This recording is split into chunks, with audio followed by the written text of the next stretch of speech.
Champions লিগের এবারের মৌসুম এখন একেবারে অন্তিম মুহূর্তে দাঁড়িয়ে। সামনে শুধু ফাইনাল, যেখানে মুখোমুখি দুই জায়ান্ট প্যারিস সেন্ট জার্মে ও ইন্টার মিলান। মাঠের ৯০ মিনিটের রুদ্ধশ্বাস যুদ্ধ নিয়ে যত আলোচনা, ঠিক ততটাই কৌতূহল আরেক প্রশ্ন ঘিরে, এই টুর্নামেন্ট থেকে ক্লাবগুলো আসলে কত টাকা আয় করে।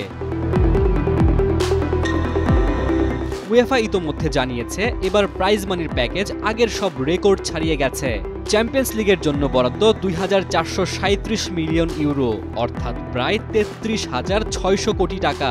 কিন্তু এই বিপুল অর্থ হঠাৎ করে কাউকে ধরিয়ে দেওয়া হয় না। ৩ ধাপে ভাগ করে ক্লাবগুলোকে দেওয়া হয় অর্থ: অংশগ্রহণ ফি, পারফরমেন্স ভিত্তিক আয় আর মার্কেট পুল, অর্থাৎ সম্প্রচার বা বাজার মূল্য ভিত্তিক রাজস্ব ভাগ। এই মৌসুমে প্রথমবারের মতো ৩৬টি ক্লাব অংশ নিয়েছে।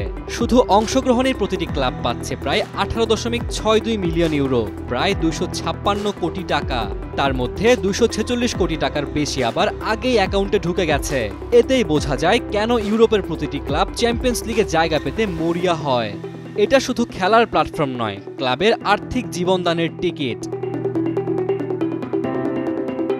তবে মূল লড়াইটা পারফরমেন্স ভিত্তিক আয়ের জায়গায়। মাঠে যে যত ভালো খেলবে তত বেশি টাকা পাবে।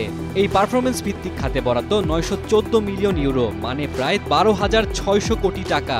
এখানে ক্লাবের র্যাঙ্কিংও বড় ফ্যাক্টর।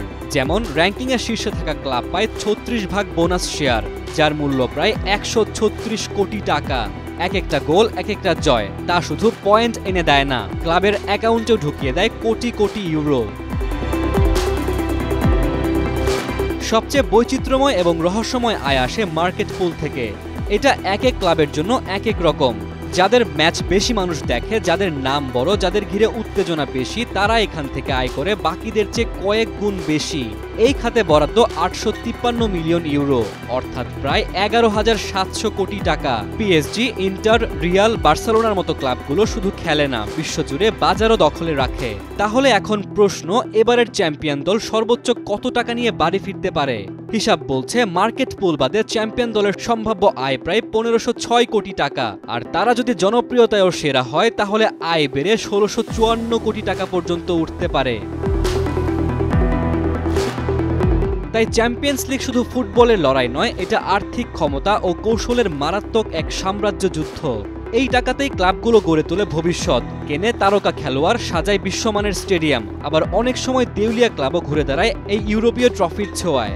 শেষ পর্যন্ত ট্রফিটা কার হাতে উঠবে তা জানা যাবে মাঠে, কিন্তু ফাইনাল বাঁশি বাজার আগেই বোঝা যাবে চ্যাম্পিয়ন্স লিগ মানে কেবল গৌরব নয়, এক লোভনীয় সোনার খনি, যেখানে প্রতিটি পাস মানে টাকার ট্রান্সফার। মুবিন আহমেদ, সময়ের আলো।